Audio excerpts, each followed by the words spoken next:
Assalamualaikum warahmatullahi wabarakatuh. Di sini saya Miftahul Jana dari kelompok 5. Di sini saya akan mempresentasikan makalah saya yang berjudul Anak dengan Gangguan Intelektual Tunagrahita. Baiklah, materi yang pertama akan saya sampaikan. Materi yang pertama yaitu anak intelektual dengan gangguan tunagrahita. Tunagrahita adalah istilah yang digunakan untuk menyebutkan anak-anak yang mempunyai kemampuan intelektual di bawah rata-rata. Banyak istilah yang digunakan untuk menyebut anak-anak yang mengalami hambatan dalam kecerdasannya, di antaranya yaitu lemah pikiran, keterbelakangan mental, defisiensi mental, mental subnormal, tetapi istilah tersebut pada dasarnya mengandung arti yang sama, yaitu menunjukkan pada anak-anak yang mengalami hambatan dalam perkembangan kecerdasannya dan penyesuaian perilaku adaptif. Jadi, dapat disimpulkan bahwa ketunagrahita adalah suatu kondisi yang menunjukkan perkembangan kecerdasan seseorang mengalami keterlambatan, sehingga mencapai tahap perkembangan yang optimal, ditambah dengan hambatan dalam penyesuaian perilaku yang terjadi pada masa perkembangannya. Kondisi tersebut jelas akan berpengaruh terhadap prestasi belajar akademis, sehingga memerlukan pelayanan pendidikan yang khusus untuk anak tunagrahita. Materi yang kedua adalah prevalensi anak dengan gangguan intelektual tunagrahita. Prevalensi tunagrahita hampir 80 juta penduduk di dunia diperkirakan mengalami keterbelakangan mental. WHO 2013. Sekitar 1/4 dari kasus disebabkan oleh kelainan genetik dan 5% dari kasus yang diwarisi oleh orang tua. Jumlah anak usia dini yang terkena tunagrahita seluruh sekolah luar biasa di Jawa Timur pada tahun 2013 sebanyak 6.633 anak. Dinas Pendidikan 2014. Kejadian tunagrahita di Ponegoro menunjukkan peningkatan dari 0,14% di tahun 2010 menjadi 0,21% dan di tahun 2013.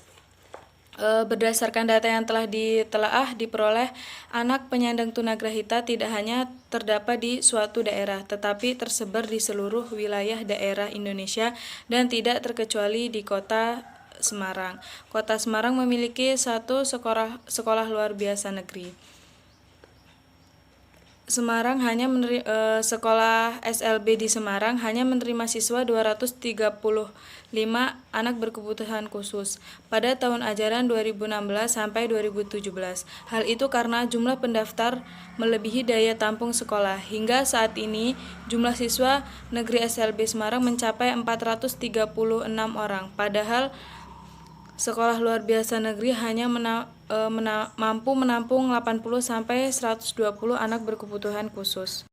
Materi yang ke-C, area masalah anak dengan gangguan intelektual tunagrahita. Karakteristik anak tunagrahita secara umum menurut James Depek tahun 1995 dicirikan dalam hal kecerdasan, sosial, fungsi mental, dorongan, dan emosi, serta kepribadian dan kemampuan organisasi. Yang A, intelektual. Tingkat kecerdasan tunagrahita selalu di bawah rata-rata anak yang berusia sama. Perkembangan kecerdasan juga sangat terbatas. Yang B, segi sosial. Mampu di bidang sosial, anak tunagrahita mengalami kelambatan. Hal ini menunjukkan dengan kemampuan anak tunagrahita yang rendah dalam hal mengurus, memelihara, dan memimpin diri, sehingga tidak mampu bersosialisasi.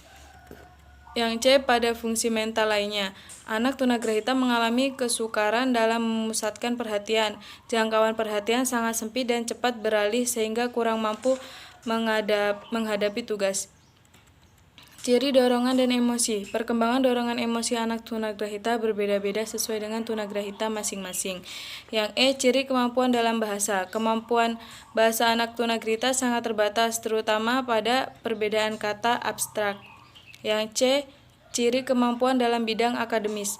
Anak tunagrahita sulit mencapai bidang akademis, membaca, dan kemampuan berhitung yang problematis, tetapi dapat dilatih dalam kemampuan dasar menghitung umum. Yang G, ciri kepribadian dan kemampuan organisasi. Dari berbagai penelitian oleh Ball dan Ziegler disebutkan bahwa Terkait kepribadian anak tunagrahita, umumnya tidak memiliki kepercayaan diri, tidak mampu mengontrol dan mengarahkan diri sehingga lebih banyak tergantung pada pihak luar. Jadi, area masalah tunagrahita itu meliputi konteks kehidupan dan pendidikan. Yang pertama, kesulitan dalam kehidupan sehari-hari, misalnya kayak makan, gosok gigi, pakai baju. Yang kedua itu kesulitan dalam belajar. Yang ketiga, kesulitan dalam hal penyesuaian diri. Dia susah untuk menyesuaikan diri dengan lingkungannya. Yang keempat, strategi pendidikan anak tunagrahita. Ada 3 strategi. Yang pertama, strategi pengajaran yang diindividualisasikan. Pengajaran yang diindividualisasikan merupakan pengajaran yang diberikan kepada tiap murid. Meskipun mereka belajar bersama dengan bidang studi yang sama, tetapi kedalaman dan keluasan materi pelajaran disesuaikan dengan kemampuan dan kebutuhan tiap anak. Yang B, strategi kooperatif. Strategi ini merupakan strategi yang paling efektif diterapkan pada kelompok murid yang memiliki kemampuan heterogen. Misalnya dalam pendidikan yang mengintegrasikan anak tunagrahita belajar bersama dengan anak normal. Yang C itu strategi modifikasi tingkah laku. Strategi ini digunakan apabila menghadapi anak tunagrahita sedang ke bawah atau anak tunagrahita dengan gangguan lain. Tujuan strategi ini adalah mengubah, menghilangkan anak, mengurangi tingkah laku yang tidak baik ke tingkah laku yang baik. Yang E, petunjuk bagi pendidikan inklusif. Dalam konteks pendidikan anak tunagrahita, maka pendidikan inklusif adalah suatu filosofi atau sistem penyelenggaraan pendidikan di mana anak-anak tunagrahita itu mengikuti kegiatan pendidikan dan atau pembelajaran di sekolah-sekolah reguler, sekolah umum, secara bersamaan dengan anak-anak yang lainnya. Anak tunagrahita itu mendaftarkan diri ke sekolah reguler yang dekat dengan tempat tinggalnya. Mereka belajar di kelas-kelas reguler secara bersamaan dengan anak-anak lainnya, tetapi mereka memperoleh layanan pendidikan yang disesuaikan dengan kemampuan dan kebutuhannya. Ada 3 karakteristik umum dari pelaksanaan pendidikan inklusif. Yang pertama itu anak berkebutuhan khusus mengikuti pendidikan di sekolah umum. Yang kedua, anak berkebutuhan khusus ditempatkan pada kelas-kelas yang sesuai dengan umumnya. Dan yang ketiga, ketika pembelajaran di kelas, anak-anak berkebutuhan khusus itu memperoleh layanan pendidikan khusus yang sesuai dengan kemampuan dan kebutuhannya. Jadi anak tunagrahita itu membutuhkan layanan pendidikan yang khusus supaya dapat mengembangkan potensinya secara optimal.